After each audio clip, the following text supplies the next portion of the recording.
ஒரு நாட்ல ஒரு அரசன் இருந்தார். அவர் ஒரு நாள் ஒரு பெரிய விருந்திற்கு ஏற்பாடு செய்திருந்தார். பக்கத்து நாடுகளில் உள்ள எல்லா அரசர்களுக்கும் அழைப்பு அளிக்கப்பட்டிருந்தது. எல்லா அரசர்களும் தவறாமல் வருவார்கள் என்று இந்த அரசர் நினைத்தார்.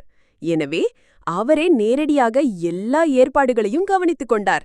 ஒவ்வொன்றாக தாமே நேரில் சென்று பார்வையிட்டார். அப்போது சமையலறைக்கும் சென்றார். அங்கு பல பெரிய பாத்திரங்களில் விதவிதமான உணவுகள் தயாராகிக் கொண்டிருந்தது. திடீரென்று அரசரின் பார்வை அங்கு ஒரு பெரிய குவியலாக கொட்டி வைக்கப்பட்டிருந்த காய்கறிகளின் பக்கம் திரும்பியது. உடனே சமையல்காரரை கூப்பிட்டு, அந்த காய்கறி குவியல் எதற்கு வெளியில் கொட்டப்பட்டுள்ளது என்று கோபமாக கேட்டார். அந்த சமையல்காரர், அரசே, அவையெல்லாம் சமையலுக்கு வெட்டப்பட்ட காய்கறிகளின் தேவையற்ற பாகங்கள், தோல், காம்பு போன்றவை. அவற்றை குப்பையில் போட வைத்துள்ளோம் என்று விளக்கமளித்தார். அரசருக்கு மீளும் கோபம் அதிகமானது. இவை அனைத்தும் குப்பையில் போடுவதற்கா? இவற்றை வீணாக்கக் கூடாது, பயனுள்ள வகையில் பயன்படுத்த வேண்டும்.